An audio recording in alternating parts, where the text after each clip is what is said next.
Uşaq otaqları Aa. üçün xüsusi boyalar var ki, uşaq divara əlini sürtüb ağzına vursa belə yaş bir şəkildə heç bir problem yaratmır. Yəni o dərəcədə ekoloji təmiz məhsul hesab oluna bilər. Aha. Boyanın özünün, yəni biz boya deyib keçirik, az olsa problemli olan divarlarda parlaq boyalardan istifadə oluna bilməz. Nə qüsur varsa hamısını göstərir. Ekstra mat deyilən bir növü var ki, hansı ki o elə bil işığı udur. Ha, var. O boyadan istifadə olunmalıdır.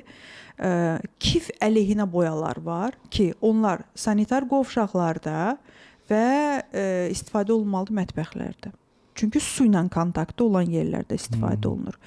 Boyalar var ki, bunlar daha çox freskolar hesab olunur. Su ilə təmasdan qorxmurlar. Qorxmur. Sanitar qovşaqlara belə o boya divar kağızını istifadə edə bilərsiniz.